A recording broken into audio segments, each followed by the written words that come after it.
Page 28, People Around the World. Now again, they've given you a chart for your hand position. I don't use those, so don't discuss them. The music tells me where to put the hands. That's what I'm interested in.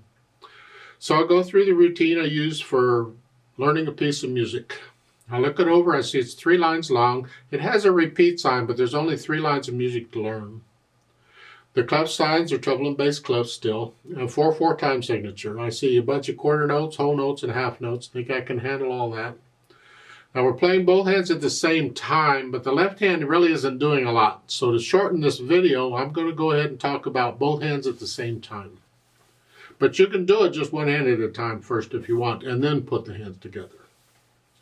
Right hand, you have thumb on G here, and I trust you know the names of the notes in the music.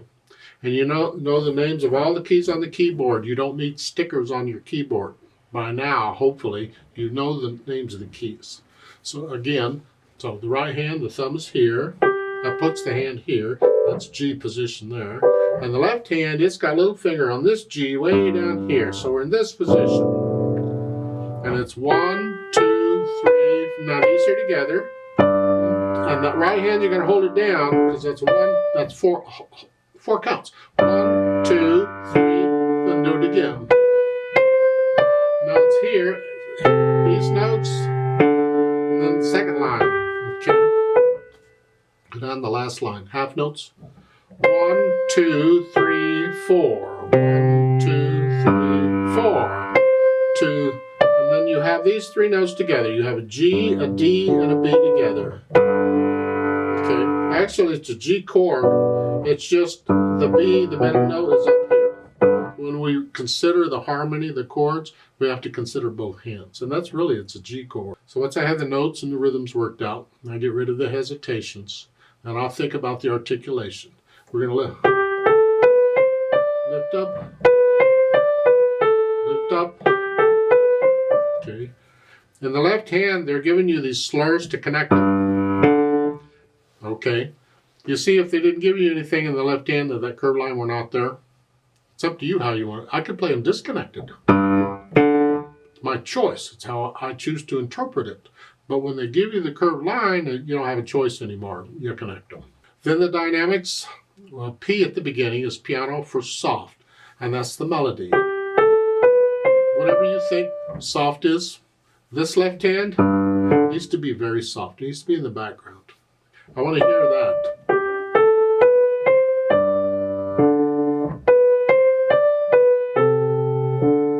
Until the last line, you go up to F.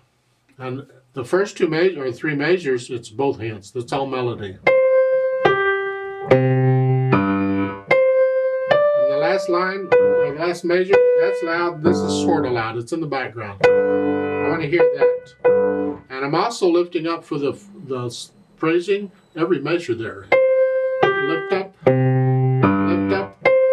Yeah. Then the speed. Quietly. Well, quietly isn't a speed, but again, a lot of times in music, instead of telling you how fast it goes, it gives you the mood of the piece. And from there, you decide how fast are you going to be if you're quiet. I can be quiet and play pretty quick.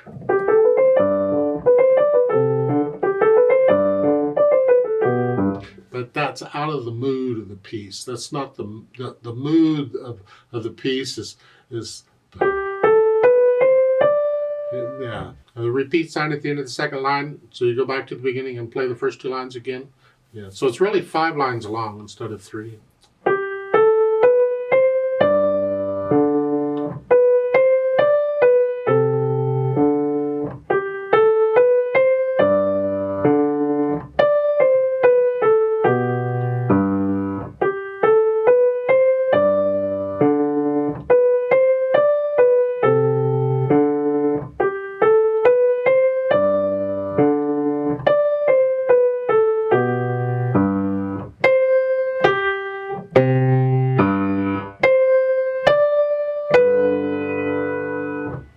Remember the natural accents? 1, 2, 3, 4. 1, 2, 3, 4.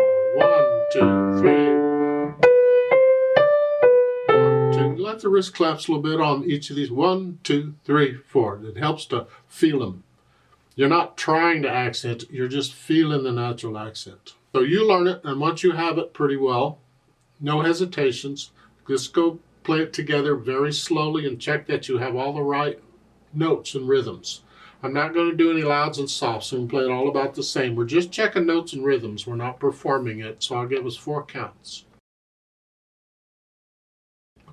1, 2, ready, go.